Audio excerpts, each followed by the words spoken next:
సద్గురు బాబా యొక్క ప్రియ శుద్ధాత్మలకు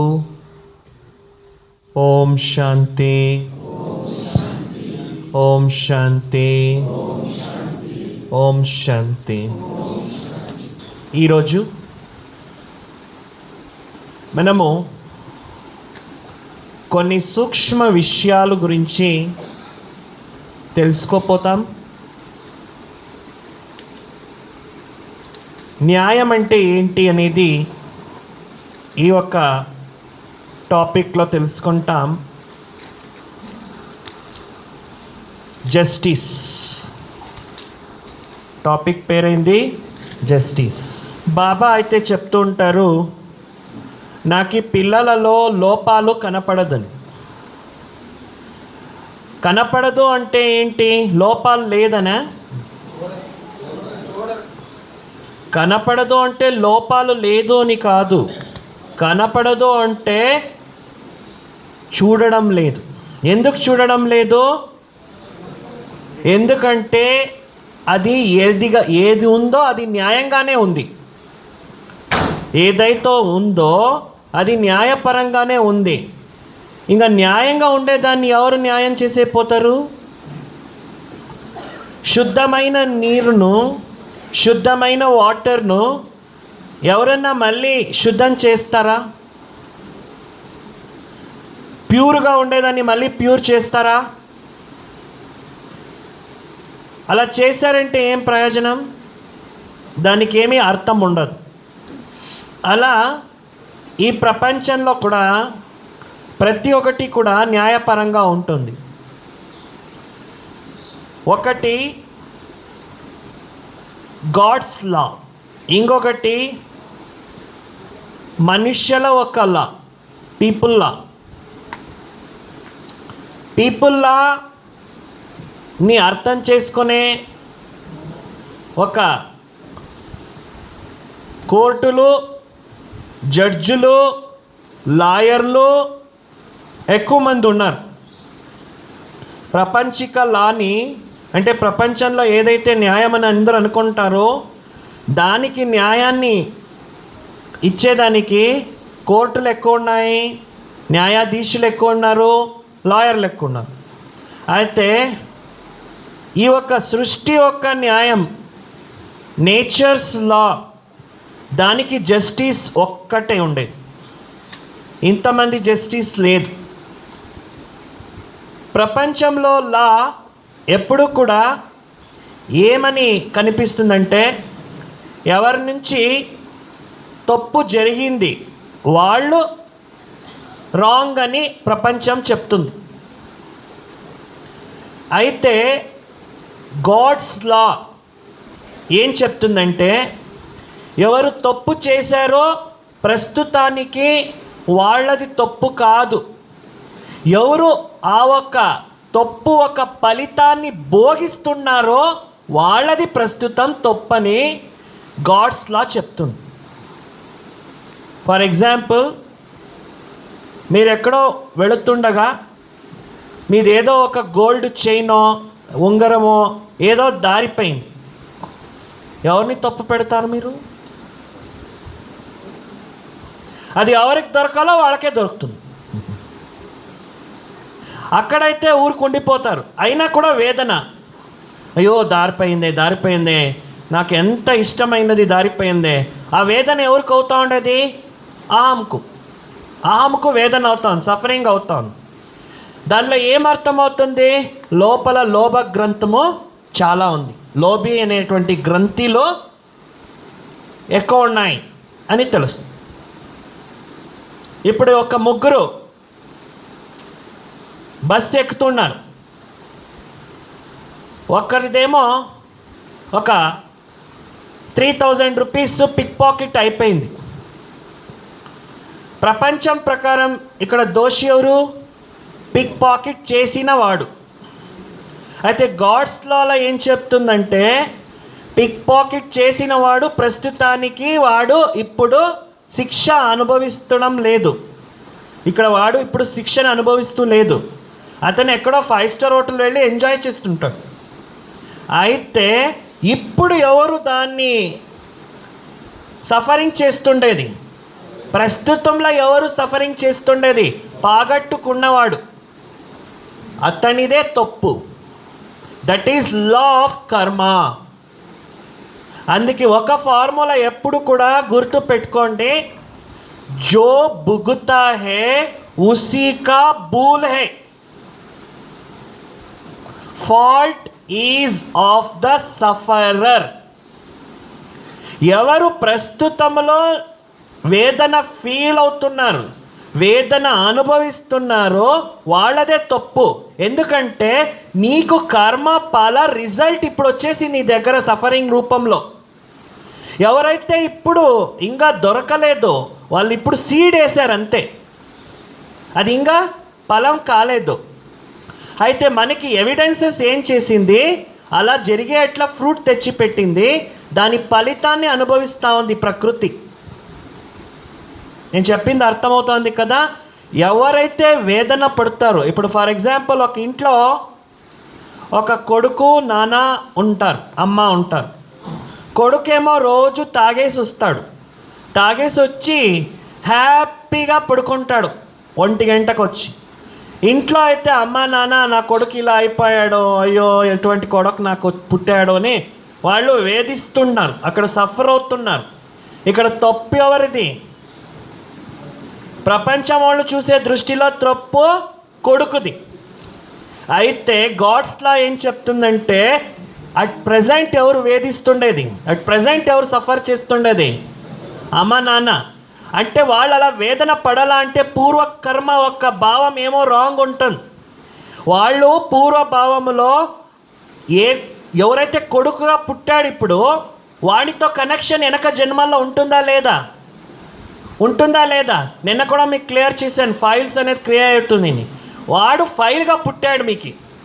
అంటే వాడితో ఎవరైతే ఇప్పుడు సఫర్ అవుతున్నారో వెనక గత జన్మల్లో వానికి చెడు అలవాట్లకి ప్రోత్సహించింటారు, చెడు అలవాట్లకి వెనక ప్రోత్సహించింటారు. ఆ ప్రోత్సహించిన తర్వాత వాళ్ళ జీవితంలో ఎప్పుడో ఒకప్పుడు రియలైజ్ అవుతుంది ఇది తప్పని.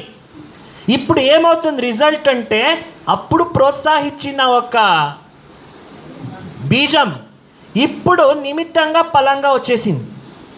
అది ఎవరి రూపంలో క్లియర్ అవుతోంది? కొడుకు రూపంలో. అర్థమవుతుందా మీకు? ఫాల్ట్ ఈజ్ ఆఫ్ సఫరర్ జో భుగుతా హై. భుగుతా అంటే ఏమి? భుగువట, లోపల సఫరింగ్, వేధించుకున్నది, వేదన అనుభవిస్తుండేది, లోపల నొప్పి వేదన అనుభవిస్తుండేది. మనకా పెయిన్, మనసు ఒక నొప్పి. అది ఎవరికి ఫీల్ అవుతా ఉందో వాళ్ళకే అది వచ్చిన ఒక కర్మ ఫలము. దానికి నిమిత్తం ఎవరైనా కావచ్చు. తప్పు చేసిన వాడిది ప్రస్తుతానికి తప్పు కాదు. వాడు ఎప్పుడు రియలైజ్ అవుతాడు, వేదన ఫీల్ అవుతాడు, అప్పుడు వాడిది ఫలం వచ్చిందని. ఇప్పుడు ఎవరికి వచ్చింది? ఎంతమందో బస్సు ఎక్కారు, ఎవరిది డబ్బు పోలేదు, నాదే ఎందుకు పోయింది? నాకే ఎందుకు అయింది? నాకే ఇలా కావాలి? రోజు కూడా నేను అదే దారిలో నడుచుకుని వెళ్ళేవాడిని, అయితే నాకే ఆ ఒక్క ముళ్ళు ఎందుకు గుచ్చుకునింది?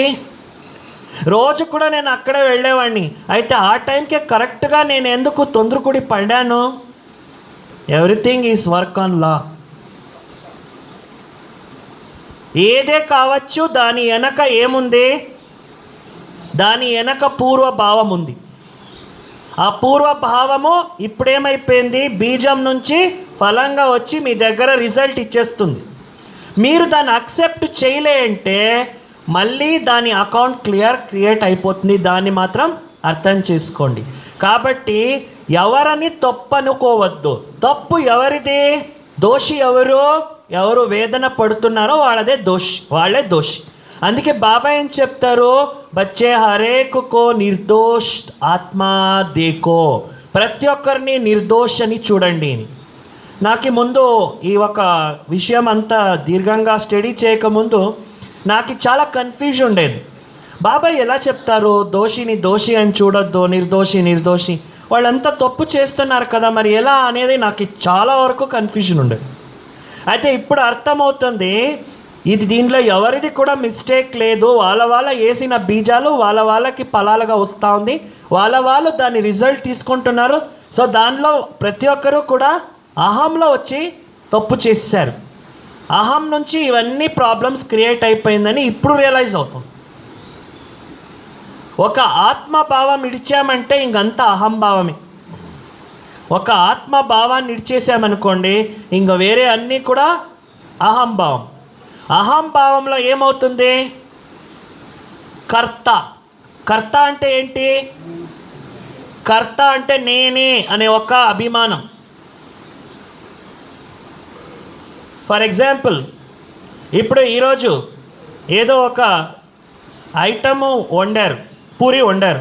నిన్నెందుకు వండలేదు, మొన్నెందుకు వండలేదు, ఒక వారం వెనక మనం ఎందుకు ఇక్కడ రాలేదు? దీంట్లో ఏమి ఐడియా, వాట్ ఈస్ దిస్? ఎందుకంటే ప్రతి ఒక్కటి కలిసి రావాలి. అన్నీ కలిసి వచ్చినప్పుడు ఎవిడెన్సెస్ నుంచి ఒక కార్యం అక్కడ క్రియేట్ అవుతుంది. నేను ఒక్కడ ఉంటే అన్నీ అయిపోతుంది అనుకుంటే ఈ ప్రపంచంలో అన్నీ అయిపోయేది. కానీ అన్నీ కలిసి రాక ఉంటే ఏం చేయలేము. కాబట్టి ఎక్కడ కర్త కావద్దు. కర్త అయ్యారంటే కర్మ చార్జ్, ఇది మైండ్లో ఉండాల. కర్త అయ్యారంటే కర్మ చార్జ్. అందుకే బాబా మనకు చెప్తుంటారు, అపునేకో నిమిత్తు సమझो, అపునేకో నిమిత్ సమझो, కరణ్ కరావనహార్ బాబా బేటా హే అని చెప్తారు. ఎందుకో మనలో ఆ సూక్ష్మ అభిమానాలు ఎక్కువ ఉంటాయి. నేనే చేస్తాను, నేను లేకపోతే కాదు, నా నుండే ఇది అవుతుంది, నేనే చాలా ముఖ్యము. ఇవన్నీ కూడా ఏంటంటే కర్తాభావాలు. ఎక్కడ కర్తాభావాలు ఉంటుంది, ఆరోప భావాలు. నేను కానిది నేను అనుకోవడం, నేనే చేస్తానని అనుకోవడం, ఈ కర్త మరియు ఆరోప భావాల నుంచి ఏమవుతుంది? కార్మిక్ అకౌంట్ చార్జ్ అవుతుంది.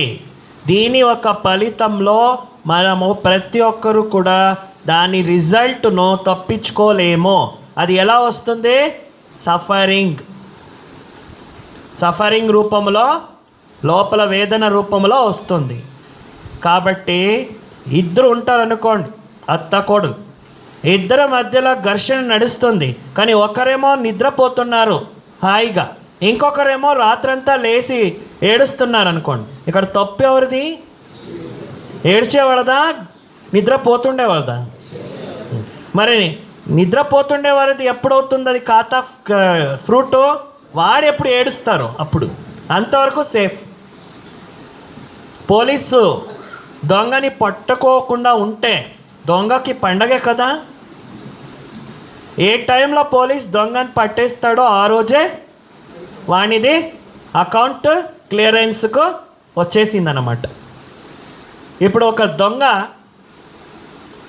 ఏదో ఒక తప్పు చేస్తుండగా రెడ్ హ్యాండ్లో పోలీస్ పట్టేశాడు అనుకోండి, జైలుకి తీసుకువెళ్ళి దండిస్తాడు అనుకోండి. అప్పుడు ఆ దొంగకు పోలీస్ పైన ఏదైనా ఒక ద్వేషము రాగము వస్తుందా? ఎందుకో పోలీస్ ఏమనుకుంటాడు, పోలీస్ డ్యూటీ పోలీస్ చేస్తున్నాడు, దీనిలో వాడిదేం తప్పు, వాడి డ్యూటీ వాడు చేస్తున్నాడు, నేను తప్పు చేస్తుండగా నేను దొరికిపోయాను, వాడి డ్యూటీ వాడు చేస్తున్నాడు. ఎంత క్లారిటీ ఉంటుంది. మరి మనం చేసే తప్పులు చేసి వచ్చేసాం. ఇప్పుడు ఎవరైతే మనకి పోలీస్ అయి ఉన్నారో వాళ్ళని మనం యాక్సెప్ట్ చేయడం లేదు. మనం ఆ కర్మాస్ని ఎవరైతే పెండింగ్ అకౌంట్స్ని క్లియర్ చేసేకున్నారో వాళ్ళంతా పోలీసే. భార్య కావచ్చు, భర్త కావచ్చు, పిల్లలు కావచ్చు, అత్త కావచ్చు, మామ కావచ్చు, తాత కావచ్చు, కాకా చాచా మామ అన్నీ కావచ్చు, వాళ్ళందరూ కూడా ఎవరు? పోలీస్. ఏ రూపంలో పోలీసు? కర్మల ఒక తప్పులు పట్టేసిన ఒక పోలీసు. అక్కడ వాళ్ళని దోషిగా చూస్తాం మనం.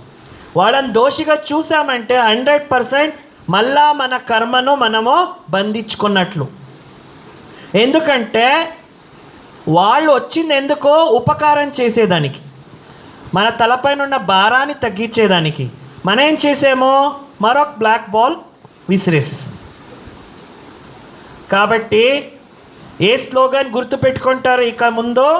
ఎప్పుడే, ఎక్కడే, ఏదే పరిస్థితి, సందర్భం, సమస్య ఏమే వచ్చినా, ఎవరిది తప్పో, ఎవరు ప్రజెంట్ వేదన పడుతున్నారో, who is the sufferer, fault is of the sufferer, జో భుగుతా ఉసీ కా బుల్. ఒకటి. రెండో పాయింట్, హువా సో న్యాయ్.